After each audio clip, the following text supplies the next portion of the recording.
The terror emerged unexpectedly. My mother, who had always shown a clear preference for my older brother, attempted to ensnare me in the dead of night to ensure her beloved son wouldn't go hungry. I resisted fiercely, but ultimately, I became their sustenance. Suddenly, I was jolted awake, shaken by the vivid nightmare. Glancing around my familiar bedroom, I instinctively examined my body. My limbs were intact. Quickly, I reached for my phone. The headlines were abuzz with reports of a man exhibiting strange behavior on the streets, biting passersby. It was unmistakable. The same headline had appeared before, and merely 8 hours later, a zombie outbreak would erupt. I glanced at the clock. It was midday. Taking a deep breath, I steadied myself and began to think swiftly. At this hour, my mother and brother were likely out dining. Memories of their past actions flooded my mind, and I couldn't hold back, resulting in me vomiting. My body shook uncontrollably with fear. The last time disaster struck, we had minimal food at home. My mother allowed my brother to devour the scant supplies, and we survived on rainwater. My brother, spoiled and pampered, couldn't endure the scarcity for long. Within a day, he threw a tantrum, demanding meat. Instead of searching for sustenance, they chose a different route. That night, exhaustion and hunger overcame me, and I lost consciousness. Upon awakening, I found myself bound to the bed. I watched as my brother sharpened a tool, his eyes fixed on my foot. In sheer terror, I kicked him in the face. Before I could react, my mother screamed, and my brother, still clutching his face, struck me. Intense pain surged through my foot. Overwhelmed by agony and fear, I cried out. The zombies outside heard my screams and pounded frantically on our door. "Why are you screaming? Do you want us all dead?" My mother snapped, rushing to slap me. She shoved a foul-smelling sock into my mouth and bandaged my injured foot. Days turned into an unbearable ordeal as I watched helplessly while they consumed my feet, legs, and arms bit by bit. My brother even offered me cooked meat, which made me vomit in disgust. In that suffocating environment, devoid of food or entertainment, my brother's demeanor darkened. I became not only their food, but also his punching bag. The torment felt endless. My voice, worn out from incessant crying, became a hoarse whisper. I no longer wished to live. Desperately, I looked to my mother, but she ignored my pleas, bandaging me up and insisting that I must survive. "David prefers fresh," she said, drinking rainwater daily. I eventually closed my eyes forever on a silent night. Recalling these events, I began to shake uncontrollably. The horror from my past felt as real as an open wound. Wiping away tears, I forced myself to regain composure. This deep-seated hatred demanded retribution. With only half an hour left, I hurried into the upscale apartment building across the street, using my fingerprint to access the penthouse. Since my parents favored my brother, I left home early and worked diligently in society. Fortuitously, I met a boss who guided me to success amidst new economic trends. Last year, I had fully paid off a house and a car. This penthouse, spanning over 200 square feet, offered a view far superior to theirs. Reflecting on how we once cramped together in that small house I had purchased, allowing them to live and eat there, I felt a pang of self-reproach. Guilt over my father's death had swayed me, leading me to invite my mother and brother over, overlooking all past grievances. Bringing them into my home proved to be a monumental mistake. Fortunately, I never disclosed my two properties to them due to their favoritism. Opening the fridge, I noticed some vegetables had spoiled after being left unused for a while. With limited time, I disposed of the bad ones. I ordered an abundance of groceries, meat, snacks, and household items, labeling them for multiple addresses. My fingers cramped from tapping and praising the convenience of delivery apps. Reaching the ready-to-eat section, I also ordered lobster, barbecue cakes, fried chicken, and 10 milk teas. In the apocalypse, these items would be rare, except for barbecue. Stored in the fridge, they would last a few more days. To keep my supplies secret, deliveries were split across different buildings and left in parking garages. It was a workday afternoon, so as long as no drivers noticed, and I remained cautious in the elevators, it should be fine. Once everything was set, my scheduled cargo van arrived. Climbing in, I directed the driver to the largest appliance store to purchase freezers, vans, and more. During the drive, I ordered mineral water to be delivered to various floors under my apartment, knowing they were vacant. Moving water was heavy work, so efficiency was paramount. Just then, my phone rang, displaying my mother's name. Fighting the nausea, I answered, "Doesn't your bank card have thousands? Why is the balance suddenly too low?" Her sharp voice pierced my ears, jolting me awake. Bank card? I checked my wallet. Damn, the card I used for all those purchases was missing. Transfer the money now. I need 5 grand to pay for your brother's lunch. 5 grand, I snorted. At one time, this would have upset me since she never treated me to a decent meal, but now, Mom, I'll transfer you 100 grand in a bit so you and little brother can buy some new clothes. Getting close to the electronics store? I don't want to waste more time with her. Buy more things and come home as late as possible. Oh, your brother wants those AJs and a game console? Send over an extra 20 grand. Before I could respond, she hung up swiftly. The driver next to me was silent for a moment before sighing. Man, if you hadn't called her, I'd have thought you were a young girl owing a loan shark. I shrugged, displaying my helplessness. In the end, I only sent 10 grand. When the phone rang again, I couldn't be bothered to answer it. Only 6 hours remained. I quickly picked up several large freezers and a few silent fans. Passing through the electronics section, I grabbed a few phones, tablets, and laptops. I paid an extra $2,000 to have drama series, movies, novels, and single-player games preloaded on them. I also snagged a bunch of free power banks. While they were loading the freezers, I noticed a shelf behind their warehouse and spent some extra cash to persuade the manager into selling it to me. I left the movers to haul and arrange everything into the truck while I hopped into a taxi. Time was tight, and I couldn't oversee them moving the items anyway. Having already tipped them well, things should be fine. In the cab, I handed the driver $1,000 and instructed him to take the long way around to my place. Whenever we passed a hardware store, I'd buy tools, hammers, sticks, locks, lights, and such. If we went by a pharmacy, I'd stock up on meds and vitamins. At a bookstore, I'd grab a bunch of books and comics. At any convenience store, I'd get some snacks and essentials too. Better safe than sorry. After numerous purchases, the driver couldn't contain his curiosity any longer. "Young lady, what are you up to?" "I'm supporting the disaster area." Once he heard that, he was fired up, speeding up the ride immediately. Every time I hopped out, he'd jump out too to help me carry stuff. With his assistance, I got home much faster than anticipated. I gave him some meds in a toolbox, urging him to head home early today, but he just smiled, waved it off, and gave me a pack of candies meant for his son, asking me to send his regards to the kids in the disaster area. With hours left, I lugged all the items I'd purchased into the house, almost collapsing onto the couch after a few minutes.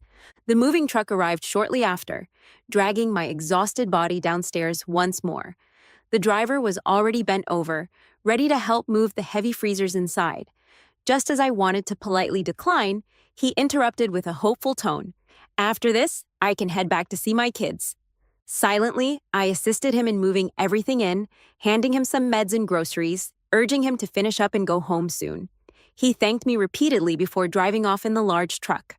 Watching him leave, a sad thought lingered.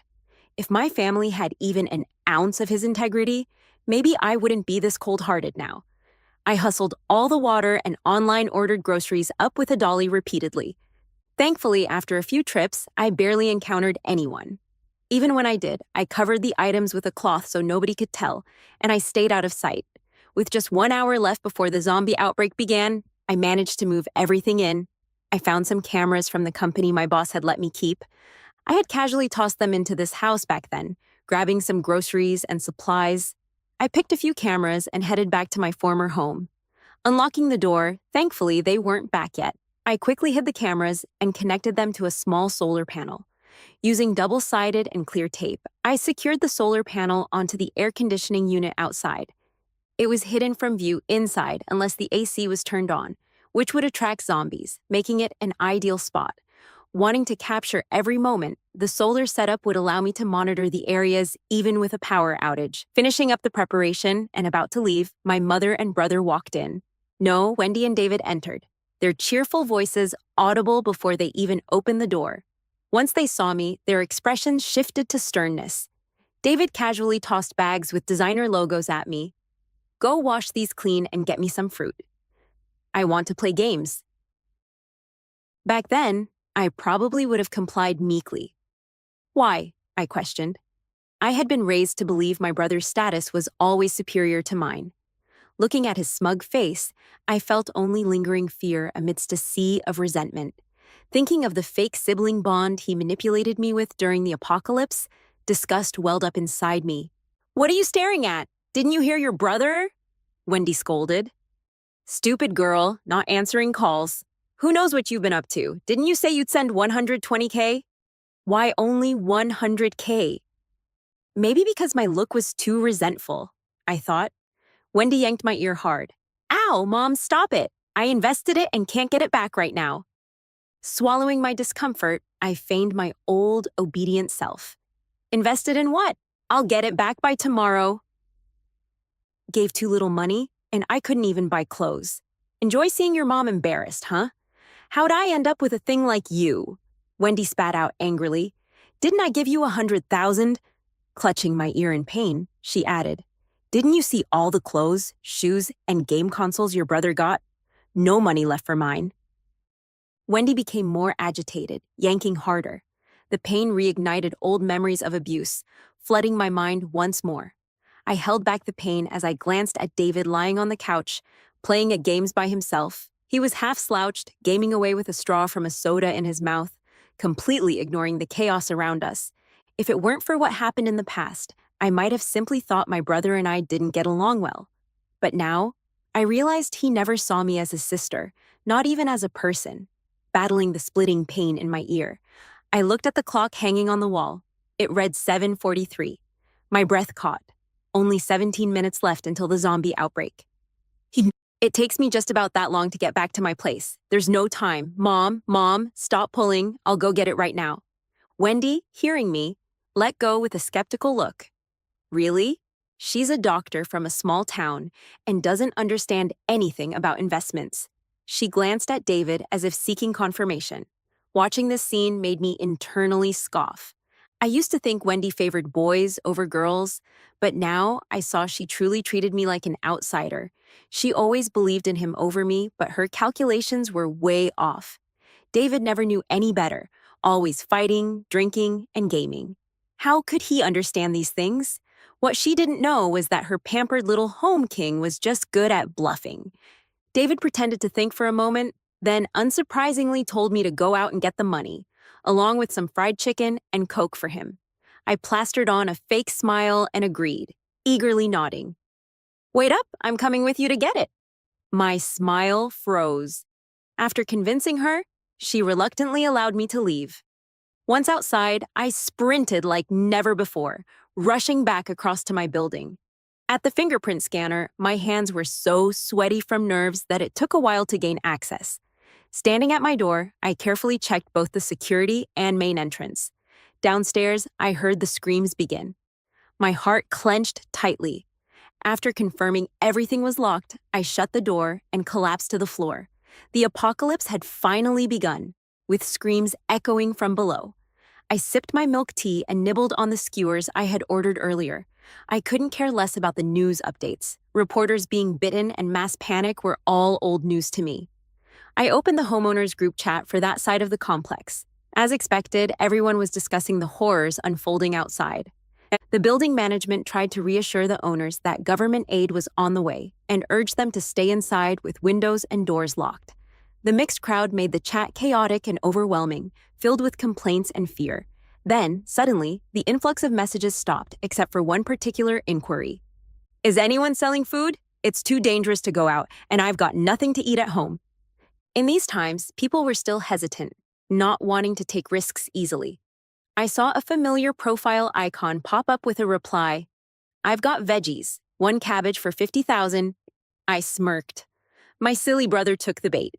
What the hell, why don't you just rob us instead? Yeah, we're neighbors. Cut us some slack, will you? Before I left home, I had intentionally stuffed the kitchen full with fresh vegetables and fruits with dewdrops, making it appear overly abundant. Broke idiots can't afford it, then keep quiet. David posted a screenshot in the group, showing a big spender transferring 500,000. Then he uploaded several photos of his stocked-up fridge filled with food and drinks. The chat went silent for a moment. Then, a few wealthy owners eagerly chimed in again. I'll buy it, kid. Count me in. Me too. I'll transfer $200,000. Can I choose what I get? I want in. Sell it all to me at whatever price. I switched to the security feed. High-definition cameras were excellent. I could see them grinning like maniacs all too clearly. We're rich! We're rich, Mom! I could end up the richest person from this. David's eyes were bloodshot with excitement. He had never had this much money in his life before. Wendy patted him proudly, expressing how much smarter he was compared to me, her dumb daughter. Watching them rake in the cash so fully satisfied, I curled my lips. Just as I had thought, these two dimwits never understood the value of food, past life, or this one. Doors were knocked one after another. David let people in to pick their food, boasting about his full fridge the entire time. Each guest looked on with shock and envy, feeding David's arrogance. What are you looking at? Hurry up and scram once you're done choosing. Only 10,000? Take this pathetic cabbage and get lost. They left obediently, taking their goods and bowing their heads, running so fast out of fear that David would take it back. In the group chat, those who got something started to flatter David, hoping for more the next time. But the chat suddenly went eerily silent, with no one replying to the sycophants. Back on the security feed, David's crazed laughter echoed again. Ha ha ha, made $4 million today. Never thought money was so easy to earn. Son, keep it down. You'll attract those nasty things outside. Wendy nervously tugged at her precious son. David sneered at Wendy. What are you afraid of? Zombies got into the building across the street. The doors downstairs here are locked. They can't get in. With Lily gone, we're living the good life. They get eaten, and I rake in the cash. Right, right. My son's got all the luck. Mom's living well with you. Wendy added bitterly. Good riddance to Lily. I'm glad I didn't go with her to get the money. Who knows which corner I'd be dead in now? I couldn't be bothered to hear them trash-talking me anymore. Just as I was about to turn off the monitor, Wendy let out a long sigh of relief. Thank goodness for the zombie outbreak, or we'd never get this place from your sister. Now that she's dead, once this is all over, this home will be yours by right. My fingers froze on the keyboard, and David's next words chilled me to the bone. That bitch was never worthy to be my sister. Good thing she's dead. Saved me the trouble of doing it myself. David was intensely fascinated by the knife in his hand, the blade gleaming coldly after a thorough sharpening. I quickly shut my laptop and curled up in fear. The aura of death enveloped me as memories of my past life collided with the sight of that knife, suffocating me. I wiped away the cold sweat and gradually composed myself. I had thought they waited until they were starving to target me last time. It turns out, even without the zombie outbreak, I wouldn't have survived. All right then. I chuckled and sent Wendy a pre-written text message. I can't wait to see your performance, Wendy. Don't disappoint me. The next morning, I opened a bag of frozen dumplings and made some soy milk for breakfast. If it weren't for the screams from downstairs, it would have been a pretty lovely breakfast. On the monitor, David excitedly planned how to make more money. Wendy's expression was off. Her usually agreeable voice was slower than usual. Someone knocked on the door again. David instinctively went to open it, but the menacing man outside made him freeze. In an instant, the man punched David to the ground. David clutched his stomach, crying out in pain, while Wendy screamed, trying to help him, only to be slapped down by another thug. The leader of the intruders walked in, his excitement growing with each step. Well, look at all this food. We're set for a while. You got that right, boss. One of the thugs complimented while stuffing vegetables from the fridge into his backpack. He glanced at David, who looked pale as a ghost. You're quite something, letting us in voluntarily after we've busted into so many other places. Everyone burst out laughing. David shook with anger, but before he could utter any profanities, Wendy quickly muffled him. Please, kind sirs, leave us some food. We're just a mother and child trying to survive. As the fridge got emptied, Wendy's face turned as white as a sheet. The leader walked over, grabbed David by the hair, and spat in his face. Don't pretend with me. Where's the rest of the food? Tell me or I'll beat the hell out of you. David fired back in anger, spitting in the man's face. All my life, I've been the one bullying others, and now you think you're someone special? Get lost. or I won't hold back."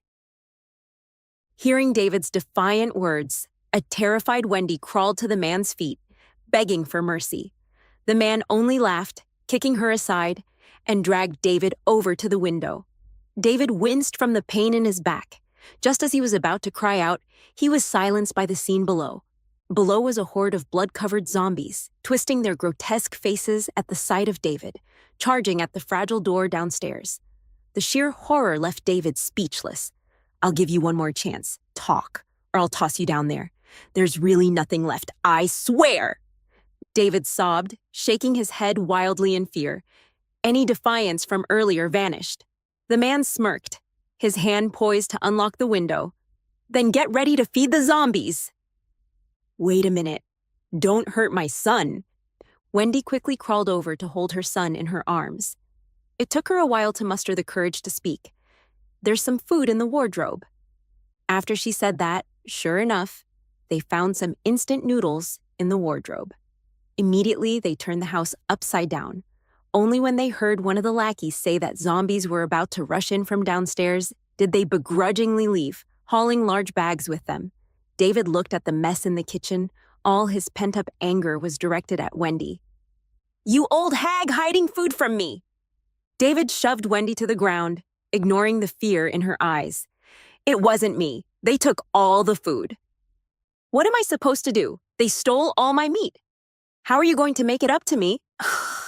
David yelled, his voice filled with pain. "That's your sister!" Wendy's eyes rolled back as she was being choked. "You're talking about Lily? What do you mean? Explain yourself." David let go, and Wendy started gasping for air. She realized she'd almost met her end. Thinking about that text message, her belief in it both grew and chilled her. "Your sister's still alive." As soon as she said that, David got a call. "Lily, where did you leave the food in the house? We're out of food and we need something fast." I scoffed. "Are you nuts, David? The instant noodles I hid in the wardrobe got stolen. There's no food left in the house." "What do you mean? How do you know we got robbed of our noodles?" Before he could ramble on, I hung up the phone. Through the monitor, I saw him start another argument with Wendy. "Give me your phone." "No." Sweat dripped from Wendy's forehead as she tightly clutched the phone. The more she resisted, the more David suspected something was up with Wendy. "Why won't you give it to me? Did you tip her off?" Wendy shook her head frantically. While they were locked in their argument, there was a knock on the door. They flinched in fear. After some back and forth pushing, Wendy was forced toward the door to peer through the peephole. "Open the damn door, bastard! We paid you and now you won't open the door for us." They immediately realized what was happening. The house had just been looted, so what was left? They played dumb, staying completely silent. The person outside seemed to know they were faking and started banging right on the door. The door rattled loudly, and I watched as David's face turned pale with fear. His hands were shaking as he dialed again. "Lily, sis, I messed up, okay? I didn't know better before. You must have left some food for the family, right? Save me. There are people outside demanding veggies. Our door is about to break." David looked at the door, which was about to fall off its hinges, while curses flew outside. His voice was desperate and on the verge of tears. "Cease, cease. I'm begging you. The door is really about to give in. If they come in and don't get what they want, they'll definitely beat me up. Tart." I pretended to sigh. "David, you're my little brother after all. I can't just watch you get beaten to death." The sheer saintly tone almost made me gag. As expected, David was overjoyed. "Sis, I knew you were the best. Here's the deal. One veggie for 500 grand. Pay up, and I'll tell you where they are." Silence lingered on the line for a moment. Then, 10 seconds later, David exploded. "Lily, are you out of your mind? What? Can't afford it? Then stop talking." I acted like I was going to hang up, and David quickly begged, "No, no, no." Soon, several transaction notifications pinged my phone, totaling 8 million. "Sis, now can you tell me? The door's about to bust open." David looked at the door, which was just an ordinary one, not built for this kind of abuse. "Don't worry." I hung up. "Worry? No way. I'm not letting you get off that easy. In the surveillance, David was fuming after hearing the call disconnect. Just as he was about to call back to rip into me, he heard screams from outside. Ah, zombies have broken in! Run! The chaos outside was filled with zombie roars and people screaming, plunging everything into a frenzy. Oh my God, thank goodness the zombies broke in. Wendy was drenched in sweat and quickly moved some heavy objects to block the door. David was in shock. Then he started cursing. But the moment he did, the zombies outside were drawn to the sound, frantically pounding on the already weak door. David quickly shut his mouth, but another scream nearby distracted the zombies, drawing them away from his door.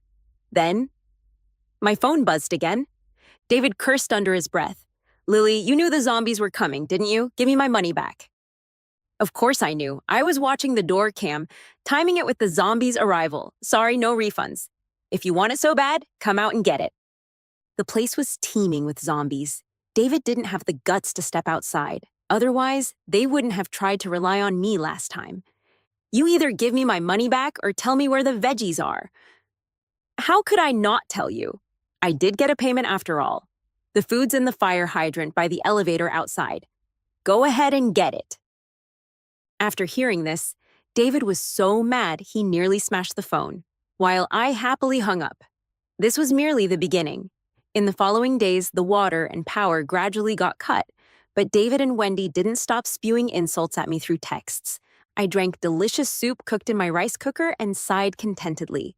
Luckily, I remembered hearing about solar panels being efficient, so I picked some up out of curiosity.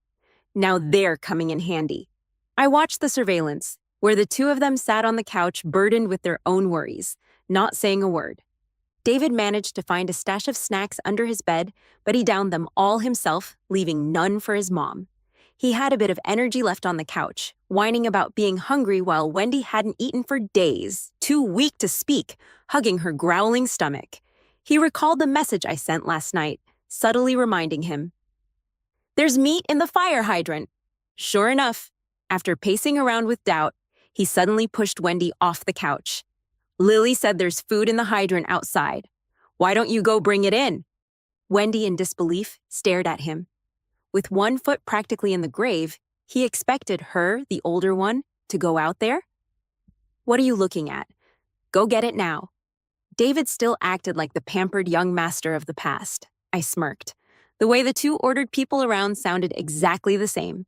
Taking advantage of the temporary absence of zombies, David yanked Wendy by the collar towards the door. Wendy caught sight of a nearby lurking zombie and turned pale, desperately clinging to the door. Let go, you stubborn old hag. Do you want your son to starve? My boy, I'm old. I can't outrun zombies. You're sending me to my death. Wendy cried despairingly. David's eyes burned with anger. Zombies, having heard the commotion, twisted their bodies and charged at them. Seeing the menacing zombies barreling towards them, David was frozen in fear, giving Wendy a chance to slip back inside and close the door. Once the door was shut, countless zombies roared outside, fiercely pounding on it. The door, already damaged, was now cracking. It wouldn't last much longer. The two scrambled into the bedroom, locking themselves in. A while later, the sound of something heavy being smashed came from outside. Their door must have been destroyed. Huddled together, trembling in fright, they didn't dare make a sound. The slow and haunting moans of zombies outside hammered at their hearts. For days, they were trapped inside the bedroom, unable to leave. Going to the bathroom meant wrapping it in clothes and leaving it in the corner. A sickening stench hung around the closed room. Wendy, starved and nauseated by the disgusting odor, looked half dead. I activated the bedroom intercom with my computer, watching her. There's food hidden in this room. Wendy suddenly jolted, her previously dull eyes lighting up with life. Where? David, too hungry to notice my surveillance in the room, asked eagerly. All they want now is to survive.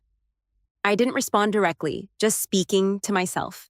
Do you know where I am now? I'm in a huge apartment in another neighborhood, with enough food to last a lifetime. Hearing this, David got angry again. I was just about to ask, how dare you talk like that? Why don't you hurry up and take us there? I'm starving. Wendy, trembling, fell to her knees, pleading desperately. Oh, daughter, I was wrong. I'm about to starve. I don't ask you to take us there. Just tell me where the food is hidden in this house, you old fool. David slapped Wendy across the face. We can find what's hidden in the house ourselves.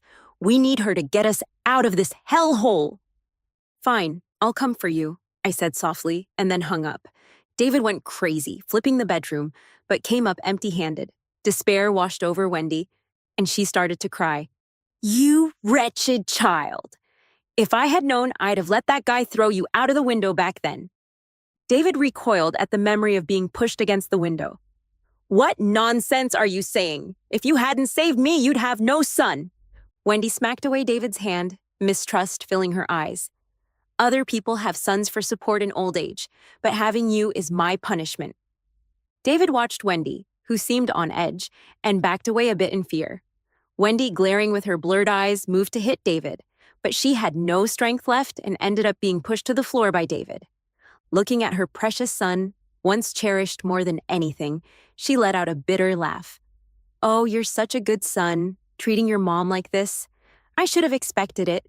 You even planned on taking out your own father, so I'm getting off easy. Ignoring David's questions, she kept speaking sarcastically. If your sister hadn't texted me a while back, I would have never known. Your dad drove a truck, and just because he told you to study hard and criticized you a little, you put sleeping pills in his drink? You wanted him dead. She couldn't possibly know. David's shocked expression revealed everything. Looking at the defeated Wendy, David's eyes filled with disdain, and he sneered. Don't lecture me. Weren't you happily counting the insurance money when he died? You? Wendy almost choked with rage. He's gone, but I take what's due.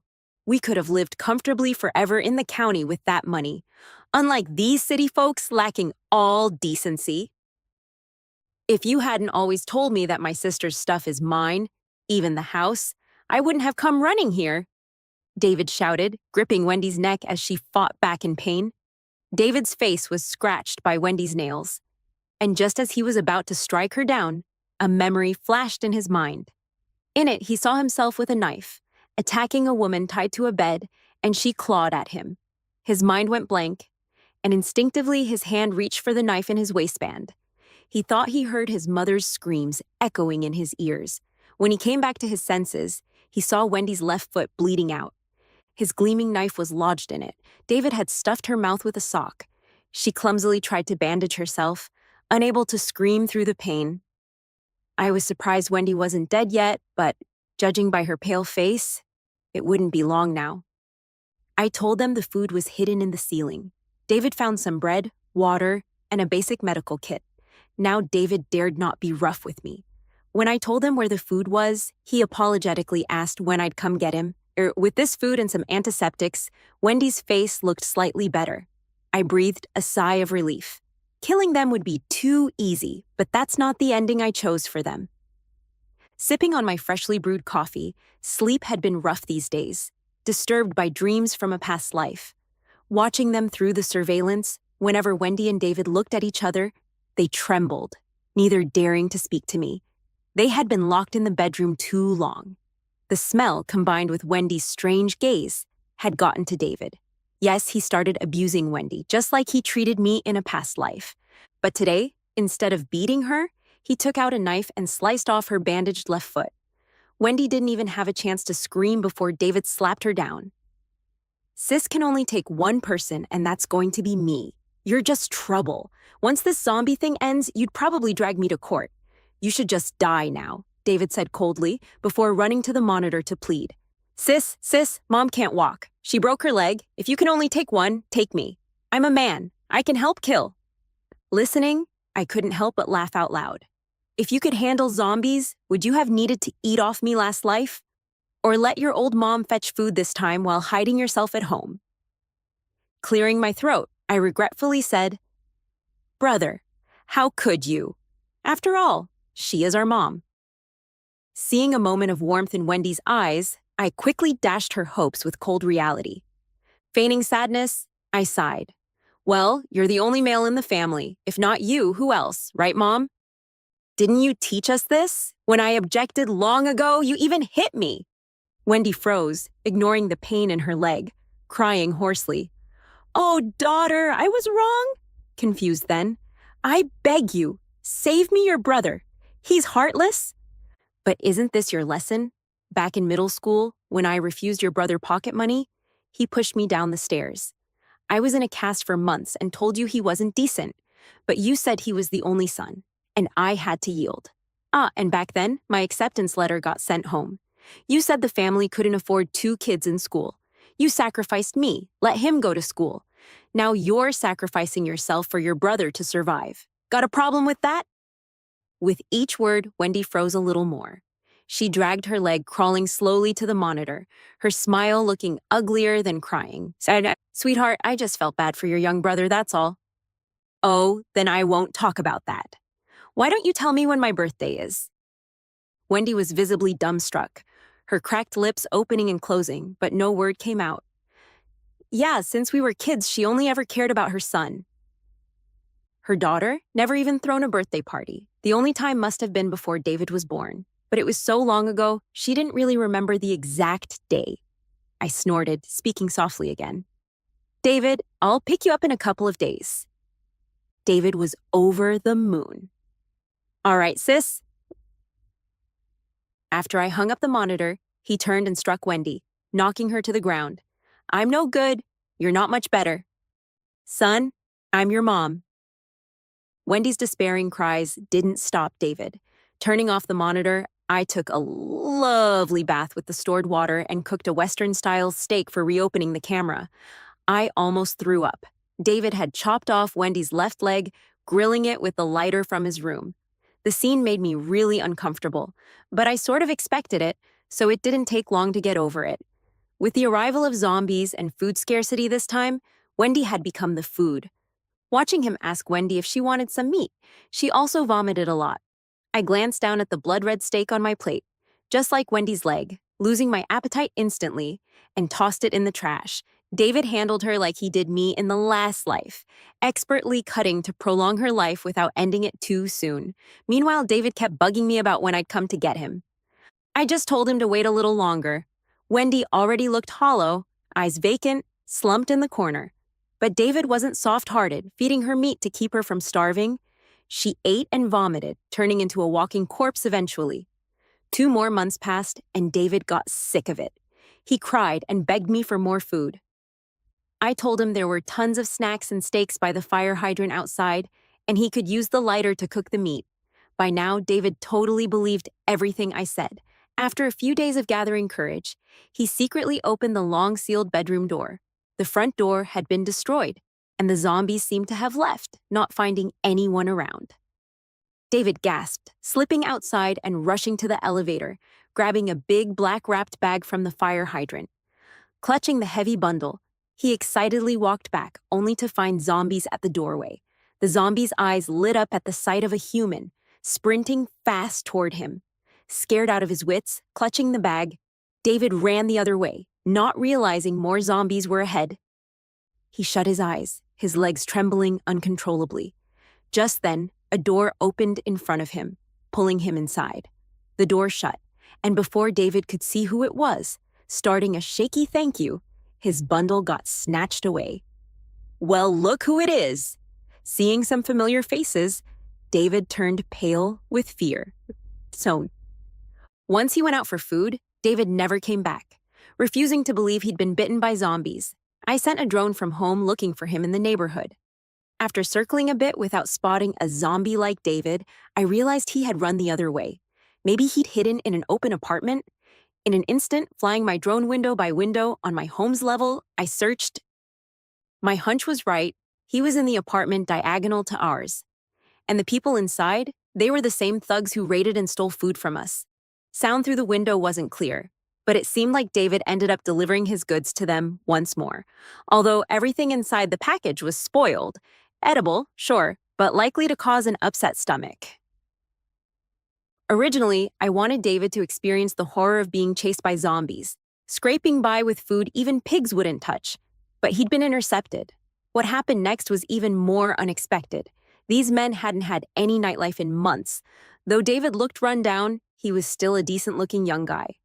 David found himself overwhelmed by a group of men. Pleading and shouting didn't change the situation he was in. The knife he always had at his waist was now tossed to the floor, along with his clothes. Back at the monitor, Wendy looked almost lifeless. With David unable to return, I used the drone to deliver some food and water to Wendy daily. She wanted to die, countless times sobbing to the drone, begging me to end it for her. But I refused. Every time she clamped her mouth shut, refusing the bread I sent, I'd ram a drone into her stomach. As she screamed in pain, I'd have another drone toss the bread into her mouth. Often choking, she'd rush to gulp water. Once she asked, "Sweetheart, have you forgiven me?" I replied coldly, "No, I'm worried David will come back hungry. At least then, he'd have fresh meat." I returned her words exactly. After hearing that, Wendy went back to being lifeless, her eyes empty, her spirit crushed just like mine once was. Meanwhile, on the drone feed, David looked worn down to the brink. These men took turns with him every day. Occasionally, they brought some girls inside. Yet before he could feel lucky, these girls were thrown out of the window for resisting too fiercely, dying on impact. Shocked, pale, fearful for his life, David silently resigned himself to his fate. Months passed, and those thugs went outside looking for food, coming back empty-handed. When they couldn't find food, they stayed home all day tormenting David. Maybe because they were so aggressive that they dislocated his arm. After a while, they hadn't eaten for a long time either. Their looks toward David became more and more unfocused, and one day, David ran out of the house like he was crazy. He overheard them deciding to eat him. He stumbled back home, tears streaming down his face when he ran into his bedroom and saw Wendy. "Mom!" Wendy actually looked better than David. After all, David hadn't eaten anything decent over there and was already starving, looking frail and reeking terribly. David rushed into Wendy's arms, but Wendy grabbed a hammer and swung it at his head. "Die. Just die." "You think about eating me?" David cried out in pain, seeing the security footage, and begged me, sis, help me." I sneered, "Do you think you're fit to be my brother? It's good if you die. Saves me the trouble of doing it myself." David was familiar with these words, but before he could explain, Wendy smashed his face with the hammer again. It's been a year since the apocalypse started, and now it's snowing. As I sat snacking on chips, watching the latest downloaded drama, tears rolled down my cheeks as I admired the epic love story between the Moon Lord and the goddess. Suddenly, the radio sitting next to me crackled with static. I quickly paused the show and turned up the radio volume. The familiar official voice announced that the country had resolved most of the zombie issues and created community bases for citizens. Those lacking supplies could go there. Soon they'd eliminate all zombies, encouraging everyone not to give up. After hearing that, I felt pumped up. Looking at the stockpile of supplies at home, I thought maybe I should donate some to the base. There was so much stuff. It could feed me for decades. I waited a bit, and soon army vehicles were on the streets, picking up people to take them to the base.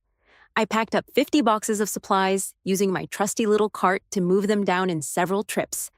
When I handed them to the soldiers in uniform, they were moved to tears and insisted on taking me on a tour of the base to show their gratitude. They also mentioned that there were hardly any zombies left. If I still felt uneasy, they'd bring me back on their next mission. Not wanting to dampen their hopeful looks and feeling curious myself about the outside world I'd never seen before, I went with them. The base was converted from a school. It was huge, orderly, not chaotic at all. Everyone there had expressions I hadn't seen in a long time. Smiles, they learned of my donation and came over thanking me. As I wandered around, a mother with a little boy approached me. "Sister, have you been abroad?" the boy timidly asked. I crouched down and gently asked, "No, why do you ask, little guy?" He showed me a pack of candy, and I instantly recognized it as the ones the driver uncle gave me when I bought supplies. I was donating them to children in disaster areas, so I figured I'd pass on the love and give them to the kids here. I patted his head. "A driver uncle gave this to me, so I'm passing it on to you, cute kids." The boy beamed. "My dad's a driver. He knows a lot of people. There's no way to buy this candy here right now. The last time he called Mom, he said he got some. But then he said he donated it to disaster area kids." At that moment, I was stunned, marveling at the coincidence. Where's your dad? This candy's from him. Sister, my dad's working on post-disaster rebuilding. Soon we'll have a new home. I remembered the uncle who helped me move things, always with a big smile. I nodded heavily. Life is always full of hope. Not long after, they killed the last zombie. It turns out it was running too fast on the prairie, and it took them half a day to catch up and kill it. I returned to the house, opening the door. The stench almost knocked me out. Wendy was still trembling in the corner, her mouth smeared with blood. Next to her was David's decayed, disfigured body. Eyes wide open, arm dislocated, clearly not at peace even in death. His limbs were gone, pretty much confirming what had happened. Wendy ate David too. I took Wendy to the hospital. She had lost her lower half. Her waist was already rotting and smelled putrid. The doctors confirmed she was paralyzed for life. After 2 weeks, Wendy became a bit more aware. I whispered in her ear, pretending to remind her, "Hey, Mom, why did you eat your son? He was our family's only male heir. How will we continue the family line?" Her whole body shook, terror making her tremble uncontrollably, and she vomited, collapsing off the bed, sitting on the floor. Ignoring the strange looks from others, she cried and laughed. She might have been crying for her lost son or laughing because he was finally gone. A few days later, the doctor informed me that Wendy had developed schizophrenia and depression, oscillating between trying to kill someone and attempting suicide. A few days after that, I got another call saying she jumped out of the hospital room but fortunately landed on some bushes, saving her life. However, it left her with multiple fractures. I visited her just as she once visited me when I lay in bed with a fracture. Useless. How do you get multiple fractures from this? Staying alive is just wasting money. Might as well be dead. These were the words she used to scold me. Now I returned each one. I stood there healthy, while she could only remain on the bed, paralyzed for life, never able to leave. After countless years, when I forgot about her, and she was left unattended with paralysis, would she end up dying on a silent night just like I once did? After leaving the hospital, I went to the police station and changed my name. From then on, Lily no longer existed in this world, and I hoped to live happily forever. Of course, I knew I'd live happily, especially since I still had $8 million in my account,